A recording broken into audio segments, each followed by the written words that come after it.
Grand rising and welcome to all of you beautiful souls of light, my friends. Such an honor to have you here today. I am Cindy Lorraine Grais, the CLG View Point. And today it is Thursday, May the 15th, 2025. And in the Kingdom of Canada, under natural law, it is Divina Industria, Divine Life, Day 17, Year 0035. Today we're going to start off with covering Save the Ostriches. Yes, Save the Ostriches. International news, Burkina Faso and Russia enter new phase of partnership. African states leader. Local news, state of emergency declared in 6 Manitoba communities, multiple fires out of control. Expanded lens pulls extent of BC city's homelessness issue into sharper focus. Federal judge says cull, which means killing, of 400 ostriches at BC farm hit by avian flu can proceed.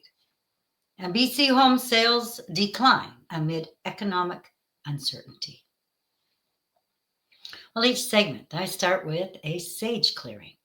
It's to clear all the negative energies that are in our space. And this also clears your space as well. Now, a sage stick,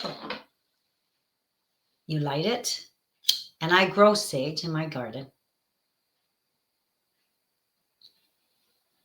And then you clear out the negative energies, leaving positive energies. To all low energy entities, you are sent back to your perfect place. Only divine love and divine light is welcome here. And so it is. Divine gratitude. Thank you. Well, now on to Save the Ostriches. Here's a video.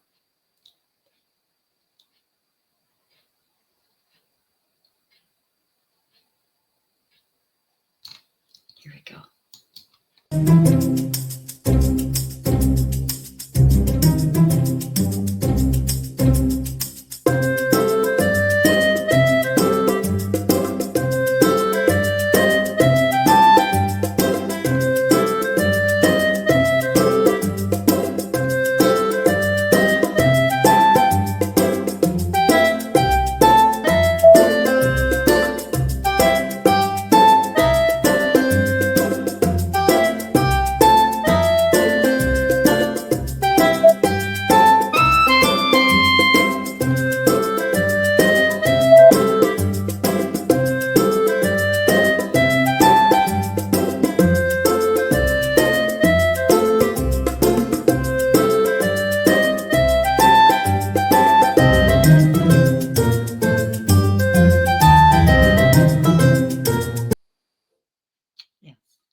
We need to pull together and save the ostriches from being killed. Now, on to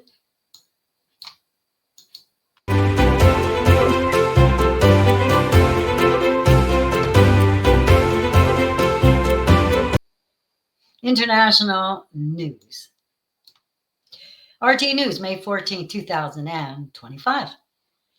Burkina Faso and Russia enter new phase of partnership. African states leader. Ibrahim Traore has outlined his country's growing partnership with Moscow, noting progress in economic, scientific, and humanitarian cooperation. Russia and Burkina Faso are entering a new phase of strategic cooperation, particularly in defense, education, and commerce. The African nation's interim president, Ibrahim Traore, has said. Speaking to RT News, the Burkina leader emphasized that collaboration between the two countries has significantly expanded across multiple sectors over the past 2 years.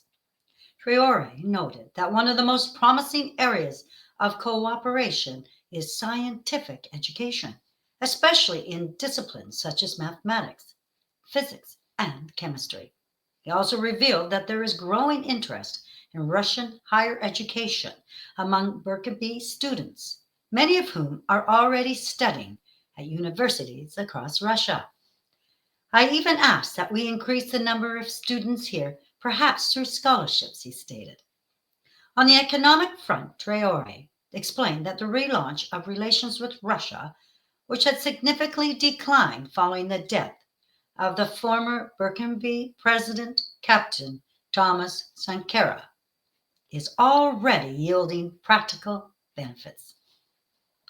Products such as mangoes, which previously passed through European intermediaries, are now being exported directly to Russia. Other goods, such as cotton, are expected to follow. This is a new relationship that is beginning, Traore said. He also underscored Russia's role in supporting agriculture and domestic control over Burkina Faso's mineral wealth, particularly through education. He credited ongoing collaboration with Russia's Ministry of Education for helping train engineers and technicians to operate and maintain new industries. Machines are what makes the world go round, he said, noting that Russia's scientific capacity, from military to digital technologies, remains highly relevant for Burkina Faso's development goals. Traore also described ongoing health support for internally displaced persons in Burkina Faso, citing previous wheat donations from Russia as an example of effective assistance. However, he noted that his country is now shifting from reliance to self-sufficiency. We made a promise to President Vladimir Putin that we no longer want to be supplied with wheat because we will produce the wheat, he said. Personal thoughts.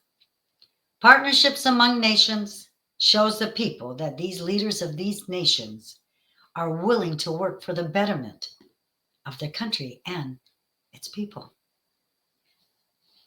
Bringing about independence in producing and creating their own wealth for their own country and their people.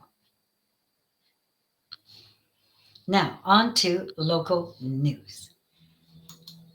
CTV News, May 14, 2025. State of emergency declared in 6 Manitoba communities. Multiple fires out of control. Manitoba wildfire officials said there are 24 active fires burning in the province. 6 communities are under state of emergency. Now, on to the video. I want to take you back to one of our top stories today, the wildfires in Manitoba. There are 24 active fires and 6 communities are under a state of emergency. Many more have been given mandatory evacuation orders. I'm joined now by the CBC's Rosanna Hempel live in Winnipeg. So Rosanna, what's the latest? Well, Andrew, Manitoba officials have briefed us for the first time today on this very rapidly changing wildfire situation. They told us that most of the wildfire activity in Canada is centered here in Manitoba. As you mentioned, 24 fires burning across the province. 6 of those are out of control. Officials told us they're very concerned, very worried about those. Most of those are focused in the southeastern corner of Manitoba. Now, we have 3 very large fires in areas where there are provincial parks, lots of cottages, year-round residents. Some of those folks have shared video with us showing that orange glow on the horizon, some cottages on fire. Now, officials have told us that they're most concerned about a wildfire near Lac de Bonnie that started yesterday. That's about an hour and a half northeast of Winnipeg, 3,000 hectares right now. The largest fire is actually in Nopaming Provincial Park. That's nearby, 100,000 hectares. That was detected on Monday. A third one in the area is actually in Ontario, but it has crossed the border into Whiteshell Provincial Park. That has doubled since yesterday. We have lots of evacuation notices, and this all comes after some very hot, dry weather. I want to play you a clip from Kristen Hayward. She's the Assistant Deputy Minister of Manitoba's Wildfire Service. In terms of the outlook, we are looking at obviously very challenging conditions. So we have hot weather right now. We have dry conditions. We have had some very windy days, and we expect that to continue, today as well as into tomorrow. And Rosanna, you were in Whiteshell Provincial Park yesterday speaking to some evacuees. What did they tell you? Yeah, we were in West Hawk Lake yesterday, and those evacuation notices had just come in. We had stopped by the check-in center. The local jurisdiction had asked people evacuating to check in there. Some of the folks we spoke to were year-round residents. They're very concerned. Some did say that this is something that's familiar to them. They did go through it in 2016. I did catch them with their bags packed. Some had pets. Overall, very worried. About whether that they'll be able to go back to their home or their cottage that's been in their family for generations. So we do have a long weekend coming up, and this is a time when lots of folks are heading out to the cabin, opening up the cottage. People are going out camping. So Manitoba officials haven't decided whether they're going to be closing all the provincial parks in the southeastern corner of Manitoba, but they do have a message for anyone thinking about that. I want to play you a clip from Christine Stevens, Assistant Deputy Minister, Manitoba Emergency Management Organization. The message that we want to send out to Manitobans today is that if you do not need to be in the parks, and if you do not need to be in the areas where first responders need to access, we are asking you to stay away. Staff need space to be able to respond to this event. We are very much in a live response type of situation where we're working to protect people, critical infrastructure, and property. Now, officials did not say, how many evacuees in total there are. They weren't able to comment on how many structures have been lost. We have heard from some folks, though, that some structures, some homes, some longtime cottages have been lost. Fortunately, though, no injuries have been reported. Personal thoughts. These fires are absolutely horrendous. Is it true that 90% of fires are started from humans? Something to check into. Expanded lens pulls extent of BC city homelessness. Issue into sharper focus. Ladysmith Shamanist Chronicle. Written by Jessica Peters, May 12, 2025. New Chilliwack homelessness study used wider scope to find 715 unhoused people well above prior count. A new homelessness count in Chilliwack shows there are at least 715, yes, 715 unhoused people living here, up from a previously known 413. The data was collected over 24 hours in October 2024, alongside a survey that was completed the following day by 367 individuals. The count on the survey took months of planning among various partners and counted people in homeless camps, shelters, transition housing, as well as those in hospital, in police custody, in treatment, couch surfing, and those sleeping rough. As part of the count, there was also, quote, magnet, close quote, event that offered a full suite of services, including haircuts and nail care for participants.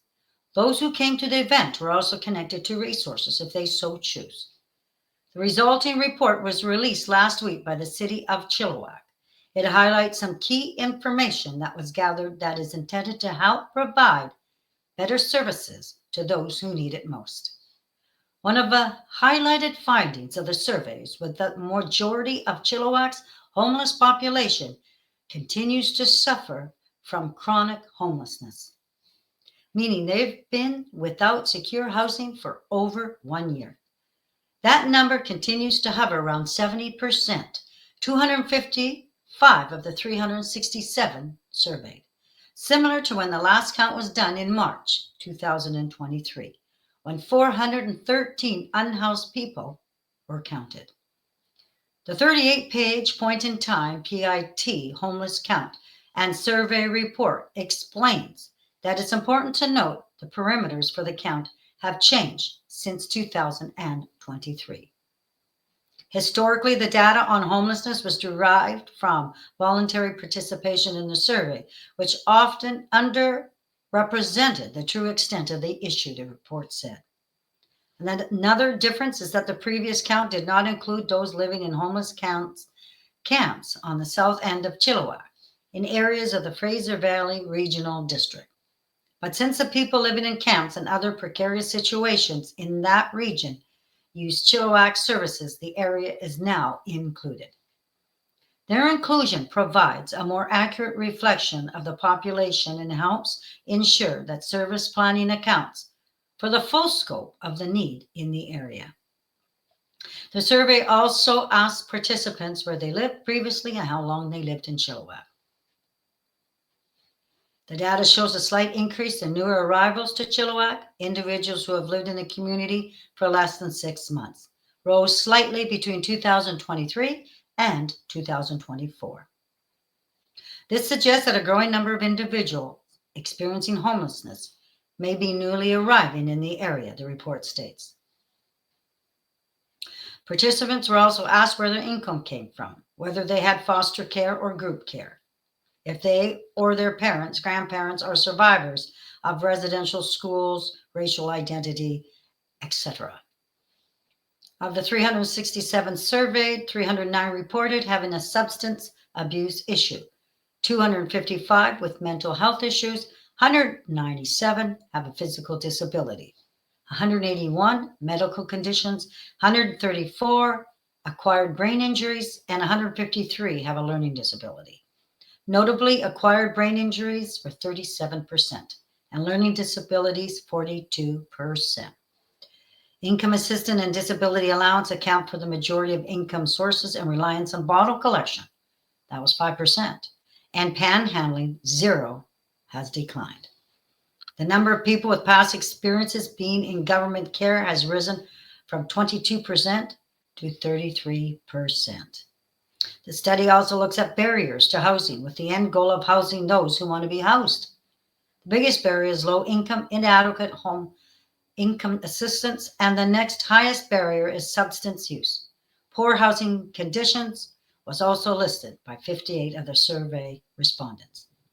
5 families with children were counted, 37 couples, and 34 people with other family members. There have been similar studies every 3 years, dating back to 2004. This report seems early because it is part of a collaborative effort across the country to get a more accurate account of homelessness from place to place without overlapping or missing populations. This is being done through the Reaching Home program via Housing Infrastructure and Communities Canada. The list of services most accessed by those surveys were the ER, 185 people, emergency shelter, 380, harm reduction, 210, meal programs, 205, outreach, 180, overdose prevention sites, 130, ambulance, 130, food bank, 165, hospital non-emergency, 110, mental health services, 85, and 62 probation payroll and employment services were 50. Not everyone counted in the enumeration completed a survey, and many of the questions invited multiple responses for overlapping issues. The next point in time count is scheduled to take place in 2027 and will be coordinated both provincially and federally. My personal thoughts. Incredible how the political officials dance around the topics of homes for the homeless. Yes, dance around the topic of homes for the homeless.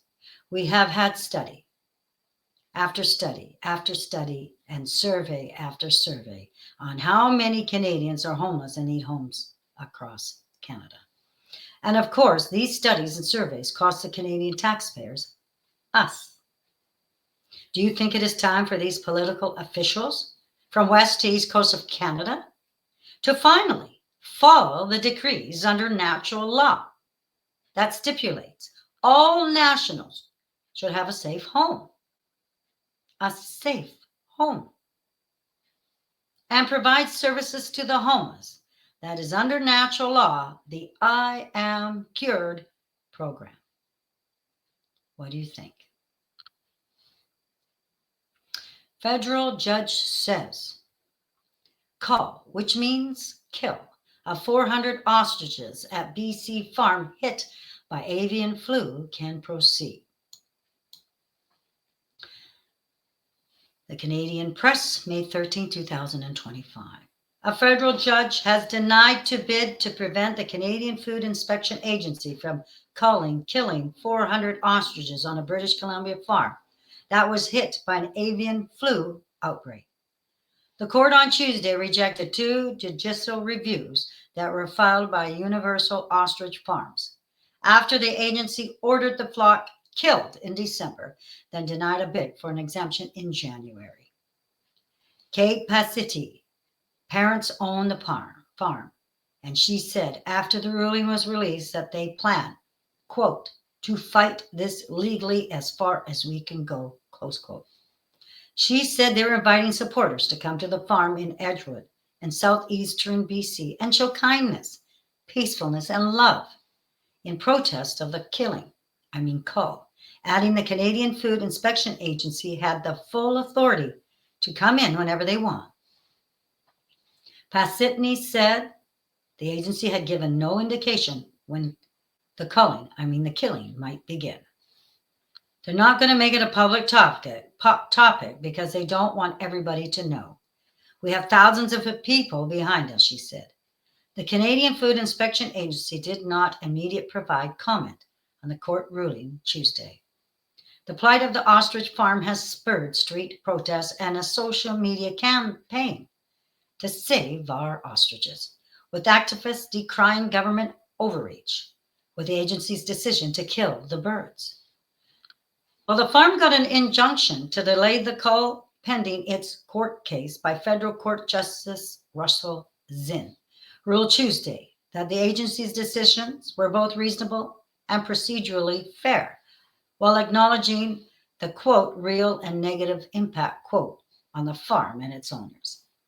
Quote, beyond the economic loss, the destruction of a long-established ostrich population is also a source of emotional distress, particularly given the decades of work and investment the principals have dedicated to breeding and raising their flock. Close quote. Zinn wrote, I have considerable sympathy for them. The family that owns Universal Ostrich Farm has said the birds should have been saved because they have developed herd immunity to avian flu and could contribute to the fight against the disease, which has resulted in millions of birds being culled in British Columbia and is the subject of worldwide concern about its potential to result in a human pandemic. Zinn's ruling said courts generally stay out of scientific debates and could only rule on the reasonableness and fairness of the decision. Courts must also respect the demonstrative, scientific, and technical expertise of administrative agencies, the judgment says. When Parliament leaves technical or scientific assessments to specialized administrative bodies, it signals that those bodies, not the courts, are best positioned to make judgments on complex, expertise-driven matters. The owners of the farms said ostriches that survived the flu have recovered and are happy and healthy. But Zinn found the disposal notice and denial of the farm's exemption happened in December 2024 and January 2025, and the court can't consider evidence that wasn't available when those decisions were made. He said the court would be fault decision makers for lacking a crystal ball. This court cannot consider new evidence, such as the current health status of the ostriches, recent test results, or updated scientific developments, the ruling says. Zinn said the farm and the agency's competing scientific submissions invited the court to referee, quote, a contest over whose science on the virus is question is better, close quote, and therefore whose preferred animal and public health policy is wiser, close quote. Zinn said the court wouldn't decide such a contest because it would put the decision beyond the scope of a judicial review focused on determining reasonableness and effectively make this court an academy of science and arbiter of truth in immunology and animal and public health, close quote. The competing expert report submitted in the case, Zinn ruled, had no weight on his findings. Parliament empowered the Canadian Food Inspection Agency to face public health threats such as avian flu, Zinn said, authorizing it to act decisively, making swift decisions with far-reaching consequences. Often under conditions of scientific uncertainty, this is a challenging mandate.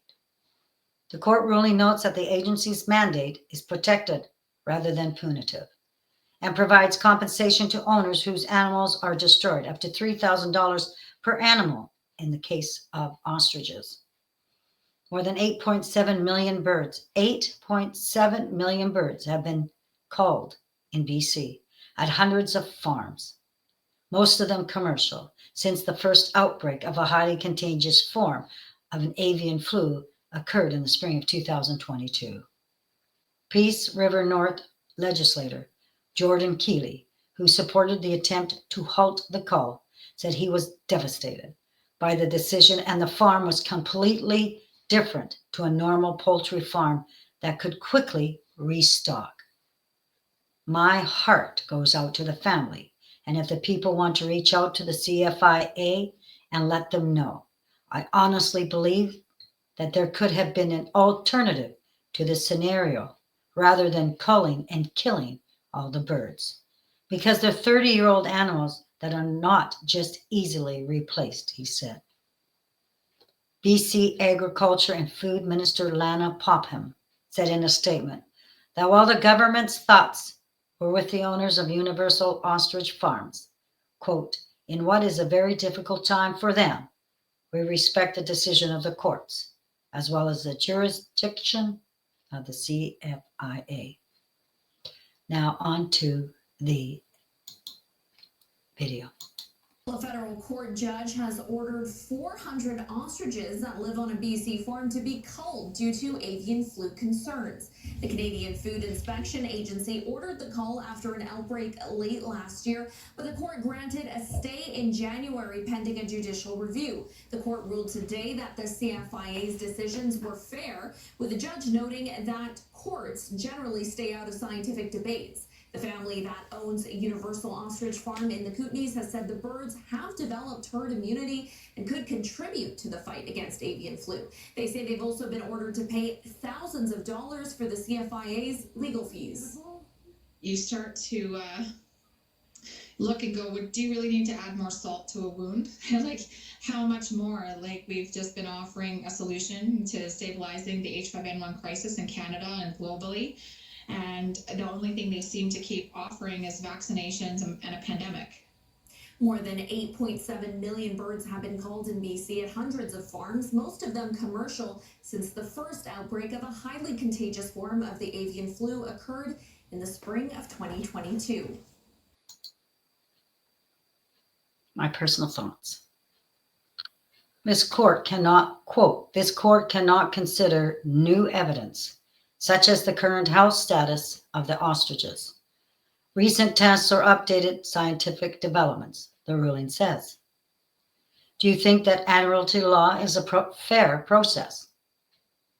The court should take into account all pertinent information and evidence that is applicable to this case. What do you think? And why is the courts not following the fair and honest process of natural law in the Kingdom of Canada? BC home sales decline amid economic uncertainty. CTV News written by Reagan Hasegawa, published May 14, 2000. There'll be some hesitation to buy a home in our province. The BC Real Estate Association says sales are far below historical averages. Reagan Hasegawa is in Surrey with more on this. So Reagan, you are looking at the results of a new report. What does it tell us?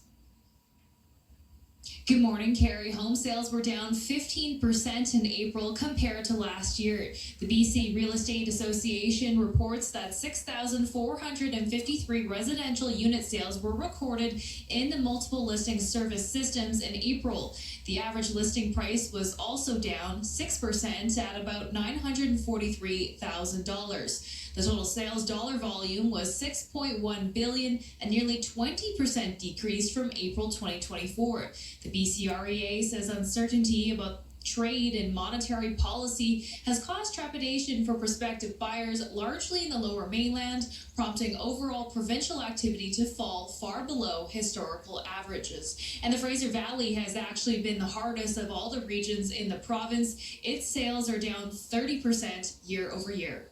Carrie? Interesting. Okay, Reagan Hasegawa joining us live from Surrey. Thank you. My personal thoughts. Under natural law, will the housing market go down even further? Maybe as far down as 1955 prices. What do you think? More information under natural law, the decrees, you can find them out on the kingdomofcanada.ca. Yes, the kingdomofcanada.ca. I am Cindy Lorraine Grais, and it's been such an honor to have you here with me today. And I thank you so much from the bottom of my heart. Thank you. You all are so special. If you feel compelled to, please share this forum. And now I have a video that I wrote the words and took the pictures and applied the music to it. And here it is. And have a truly wonderful day, and see you on Friday, Divina Industria, Divine Life. Day 18 year 0035. That's May 16, 2025. And enjoy. And thank you again. See you next time.